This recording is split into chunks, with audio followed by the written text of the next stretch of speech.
This clip is brought to you by SaveWithConrad.com.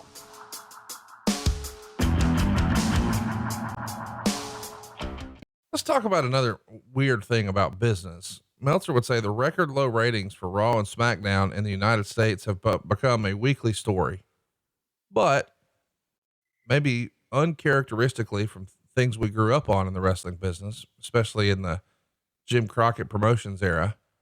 House show business is steady.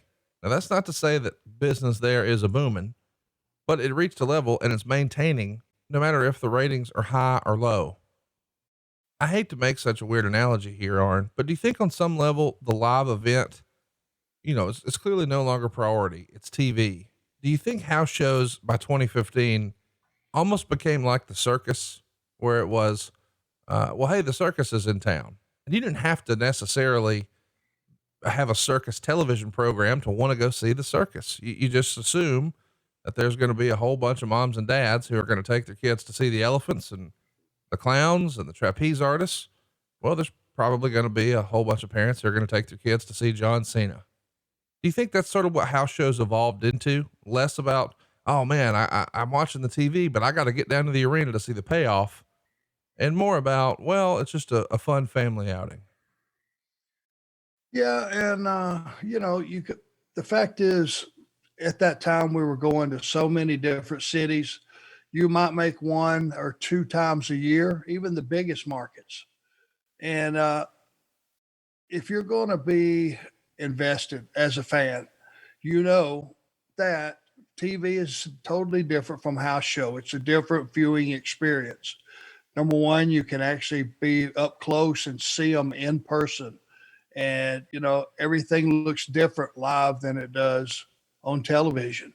And you also have a series of 8 or 9 short stories, beginning, middle, and end, on live events. It's not just sometimes just a piece of the puzzle, and you may see a person for 2 minutes on screen or whatever it is. It's a different viewing experience.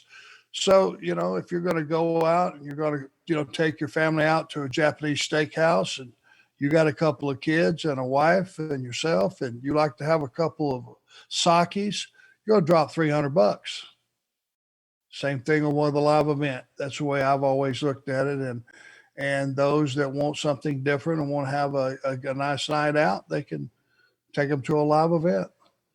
Let's talk a little bit about where the company is from a gate perspective. Meltzer would report on the $2 million or more gates for the year 2015. In May, the UFC was in Las Vegas with Chris Weidman and Vitor Belfort on top. Daniel Cormier and Anthony Johnson was the co-main event, and they drew 5.1 million. In July, they run MGM Grand Garden Arena with Conor McGregor on top, taking on Chad Mendez. Robbie Lawler and Rory McDonald were sort of the co-main event, and that does 7.2 million. On November 14th, they're in Melbourne, and they do a stadium show with Ronda Rousey and Holly Holm, and that does 6.7 million. But the biggest gate of the year for any combat sport, and it's not close, is March 29th at Levi Stadium. It's WrestleMania with Brock Lesnar and Roman Reigns in the main event. Of course, this is where Seth Rollins leaves in the winter, cashing in. But the real people who cashed in were WWE stockholders. The gate is $12.6 million. 12.6 million. Arn, did you ever imagine when you broke in the business, there'd be a single show that drew 12.6 million? Not in pay-per-view, not in merch, in ticket sales. I don't think anybody realized it.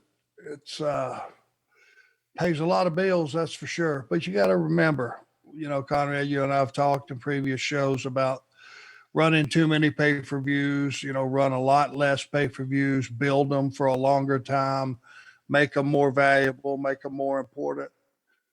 There's your shining star. There's your classic example of when you take one show and you build it for 6 months, what's possible. And WrestleMania stands alone as far as a family entertainment, international travel involved, vacation, all wrapped into one. It's a destination that everybody that is a wrestling fan would love to get a ticket to, would do what they had to buy a ticket to get one and travel halfway around the world to come see it. Very few events can say that. Hey, it's Conrad Thompson. Thanks for checking out the podcast here on YouTube.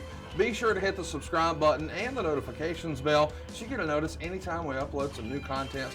And go save yourself some money right now. If you're in a 30-year loan or you have credit card debt, it's not a matter of if I can save you money. It's a matter of how much. Find out right now for free at SaveWithConrad.com.